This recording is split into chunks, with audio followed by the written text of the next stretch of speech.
بسم اللہ الرحمن الرحیم اللہم صلی وسلم علی سیدنا محمد وعلی آل سیدنا محمد واصحاب سیدنا محمد وبارک وسلم علیہ۔ قرآن مجید کی تعلیم، خاص طور پر قرآن مجید کا حفظ کرنا، اسے زبانی یاد کرنا، یہ ایک ایسا فضیلت والا عمل ہے کہ اس فضیلت والے عمل کے لیے صدیوں سے امت مسلمہ، صحابہ اہل بیت رضی اللہ عنہم اجمعین سے لے کر آج تک اس فضیلت والے عمل کے لیے قربانیاں دیتی چلی آئی ہے، اور آج بھی الحمدللہ امت مسلمہ مسلمان قرآن مجید کے حفظ کے لیے دن رات ایک کرتے ہیں، بڑی بڑی قربانیاں دیتے ہیں۔ آج کی اس مختصر نشست کے اندر ہم آپ کی ملاقات کروائیں گے ایسے ہی ایک فیملی سے، ایسے ہی ایک گھرانے سے کہ قرآن مجید کے حفظ کے لیے ان کی قربانی بڑی ہی لازوال، بڑی ہی قابل صد تحسین ہے اور قابل صد تقلید ہے۔ میرے ساتھ تشریف فرما ہیں جناب سعد الانصاری صاحب، سعد اللہ انصاری صاحب۔ میں آپ کو، آپ کے اہل خانہ کو بہت دل سے مبارکباد پیش کرتا ہوں کہ آپ نے جس طرح قرآن مجید کی محبت کی ایک مثال قائم کی ہے، وہ ہم پاکستانی مسلمانوں کے لیے بلکہ تمام مسلمانوں کے لیے ایک بہت ہی حوصلہ کن مثال ہے۔ اب وہ مثال کیا ہے، وہ قصہ، وہ داستان محبت قرآن، وہ انشاءاللہ ہم سعد بھائی کی زبانی خود سنتے ہیں۔ سعد بھائی ماشاءاللہ آپ نے اپنے بچوں کو حفظ قرآن پاک کے لیے جو یہ قدم اٹھایا، جو یہ فیصلہ کیا، اب اس کے بارے میں ذرا ہمیں بتائیے، ذرا وضاحت فرمائیے کہ کیسے یہ دل میں شوق خیال پیدا ہوا اور کن کن مراحل سے آپ گزرے، اور آج الحمدللہ آپ کے صاحبزادے حمدان سعد نے قرآن مجید 30 پارے الحمدللہ اپنے سینے کے اندر محفوظ کیے اور بشارت نبوی صلی اللہ علیہ وسلم کے مستحق ٹھہرے ہیں۔ ہم سعد بھائی کی زبانی مکمل تفصیل سنتے ہیں۔ بسم اللہ اعوذ باللہ من الشیطان الرجیم، بسم اللہ الرحمن الرحیم۔ قاری صاحب، یہ اللہ کا بہت کرم ہے میرے اوپر، میری فیملی کے اوپر، کہ اللہ تعالیٰ نے مجھے یہ موقع دیا کہ میں اپنے بچوں کو قرآن حفظ میں ڈالوں، اور انہوں نے مجھے قبول کیا اس میں۔ اور میرا ایک بیٹا ماشاءاللہ حمدان سعد، اس نے آج پورا قرآن کمپلیٹ کیا، اور مجھے اور میری فیملی کو اتنی خوشی ہے کہ وہی بندہ پہچان سکتا ہے جس نے وہ تکلیف اور وہ اس راستے سے گزر کے گیا ہو۔ یہ ہے کہ فور دی پاسٹ 35 ایئرس میں لنڈن میں رہتا ہوں، اور میرے بچے ادھر ہیں، تو میں بزنس مین بھی ہوں، اور میرا ایک ادھر جاب کا سلسلہ بھی تھا، میں ایک وارنٹ آفیسر تھا۔ ماشاءاللہ میرے بہت اچھی جاب تھی، اچھا کام تھا ادھر سارا۔ یہ واقعہ قاری صاحب ایسا ہوا کہ ایک دن میں گاڑی چلا رہا ہوں تو اپنے جاب پہ جا رہا تھا، تو ایک ٹریفک لائٹ آئی، تو ٹریفک لائٹ میں نے گاڑی روکی، تو ادھر میں وہ جو 3-4 منٹ کا وقفہ ہوتا ہے کہ ایک ریڈ لائٹ سے اورنج ہوتی ہے، پھر گرین ہوتی ہے، اس وقت میں جو اللہ نے مجھے وحی یا نازل میرے دماغ میں وہ جو دل میں کھولا، سینہ کھولا میرا، اس نے ایک چیز میرے ذہن میں آئی کہ یار سعد اللہ، آپ نے مرنا ہے۔ مجھے 3 دفعہ ہل کے میں ہلا ہوں تھوڑا سا، مجھے یہی آیا کہ آپ نے مرنا ہے، آپ نے مرنا ہے۔ اس میں ایک چیز دیکھے کہ میرے پاس دنیا نے، اللہ میاں نے مجھے اتنا نوازا ہے، اتنا نوازا، شکر اس مالک کا، کہ میں سوچ رہا تھا کہ میں کیا کروں، دین کے لیے کیا کروں۔ میں نے اتنا اپنا وقت گزاریا ان گوروں کے ساتھ، اپنا زندگی ادھر جو انگلش لائف ہے وہ لائف سٹائل میں رہا ہوں، سارا کچھ، لیکن پھر بھی میرے دل میں کبھی کبھی نا وہ سوچتا تھا کہ یار تو وہ کام نہیں کر رہا جو اللہ کہہ رہا ہے آپ کو۔ اللہ نے مجھے نماز پڑھنے، پھر مجھے اللہ میں نے توفیق دی ایک دفعہ کہ حج کرو. حج کے بعد پھر میں نمازوں میں آ گیا، میں دین میں آ گیا آہستہ آہستہ. وہ گاڑی اس دن جو رکی ہے میری وہ ٹریفک لائٹ کے، اس کے بعد میں کام نہیں کیا. میں نے وہی تہیہ کیا کہ نہیں، میرے 2 بیٹے ہیں، میں ان کو قرآن حفظ کروانا ہے. میں وہ جاب اسی وقت اپنے مینیجر کو کہہ کے میں گھر آیا ہوں. گھر آ کے میرے والد صاحب بیٹھے تھے، میرے والدہ بیٹھے تھے، وہ ریٹائرڈ تھے. تو میں نے ابو کو کہا، میں نے کہا ابو I want my children to be Quran حافظ. اور وہ اتنے خوش تھے کہ یار ماشاء اللہ بہت اچھی نیک کام ہے، لیکن آپ کیسے کراؤ گے؟ میں لنڈن میں کرانے، پاکستان. میں نے کہا نہیں، میں نے پاکستان سے کروانا ہے. پاکستان ریزن کیا ہے؟ پاکستان میں یہ مین ریزن ہے کہ جو آپ کو کوالٹی لائف کی اذان کا جو صبح کانوں میں آتی ہے اذان، وہ نہیں ملتی. ادھر کان پک جاتے ہیں. آپ مسجد میں جاتے ہیں، نماز پڑھ کے واپس آ جاتے ہیں، اور اس کے بعد جو ادھر نماز پڑھتا ہے میں کہتا ہوں ان کو اللہ میاں بہت اجر دیتا ہے اس نماز کا. کیوں؟ اس میں آپ خود اکیلے آپ کا دل ہوتا ہے کہ آپ نے نماز پڑھنی ہے، کوئی ٹائم نہیں ہوتا، آپ نے ٹائم دیکھنا ہوتا ہے. ادھر تو اذان ہوتی ہے نا، آپ موٹر سائیکل پہ جاتے ہیں، اذان میں آ جاتے ہیں. تو میں نے وہ چھوڑ کے ابو نے میں ابو سے اجازت مانگی. ابو نے کہا بیٹا آپ جیسے کہیں گے میں ان کو ادھر لاہور لے آیا ہوں.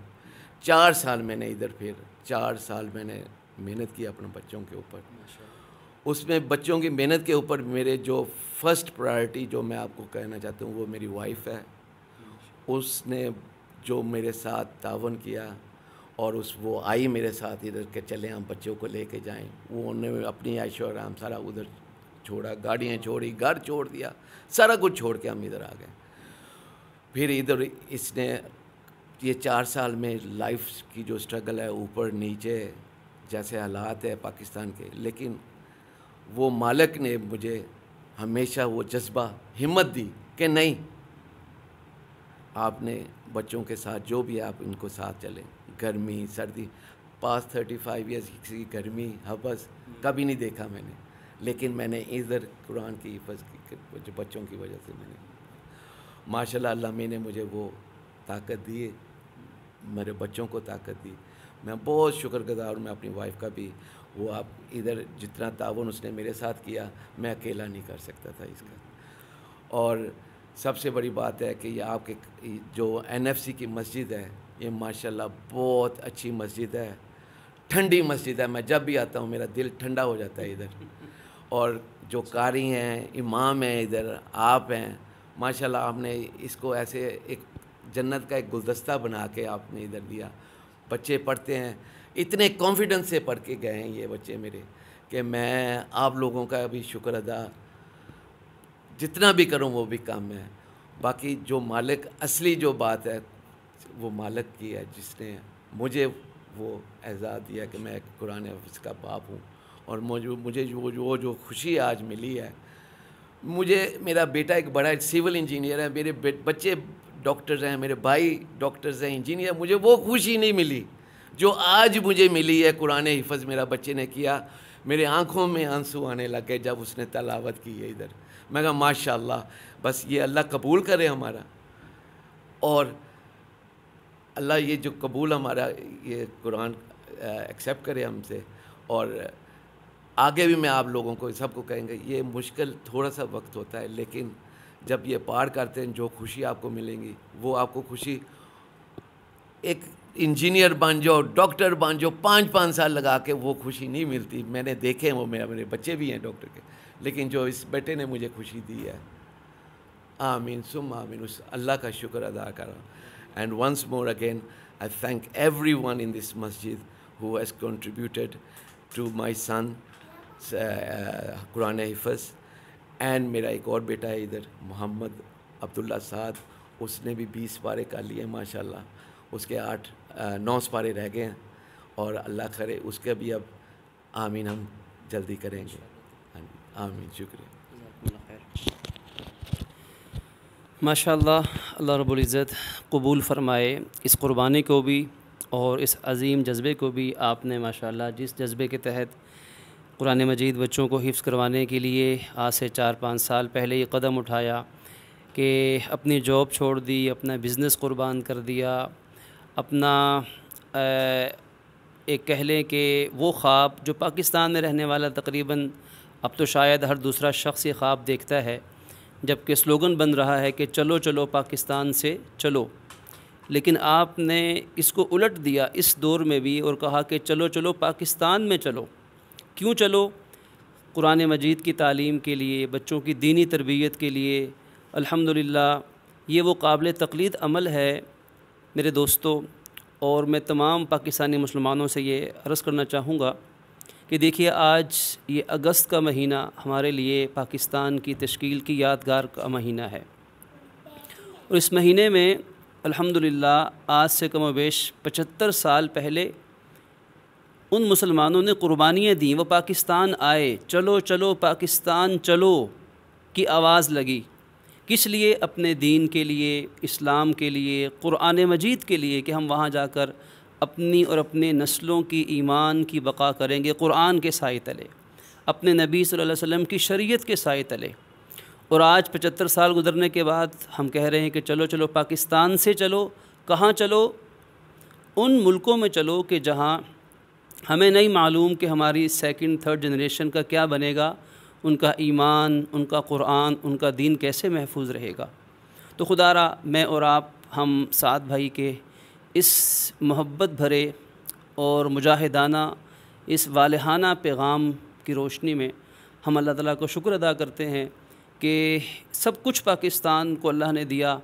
آج ہمارا یہ وطن عزیز جن حالات سے دوچار ہے، انشاءاللہ ایک وقت آنے والا ہے کہ قرآن کی برکت سے اور دین کی برکت سے، ان مساجد اور مدارس کی برکت سے انشاءاللہ ہمارا وطن عزیز خوشحالی کا دورہ دیکھے گا، خوشحالی کا زمانہ ہم دیکھیں گے کہ ہم دنیا اور دین دونوں اعتبار سے انشاءاللہ ہم بہترین قوموں کے اندر شمار ہوں گے۔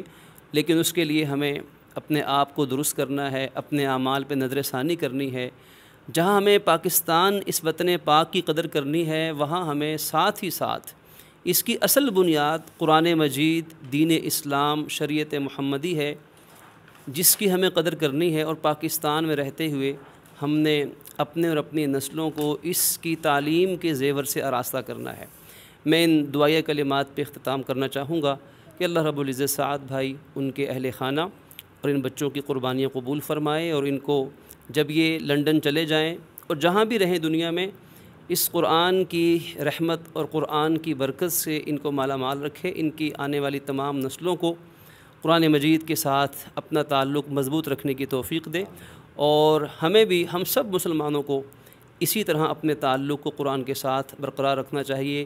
یہ اللہ کی غیرت کے خلاف ہے کہ کوئی شخص اللہ کے دین اور قرآن کے لیے قربانی دے اور دنیا کو چھوڑے، تو اللہ دنیا کا رزق باعزت طریقے سے اس کے قدموں میں نچھاور نہ کر دے۔ ہمارا ایمان ہے کہ اللہ کی غیرت کے خلاف ہے۔ تو چلو چلو پاکستان چلو۔ کس لیے چلو؟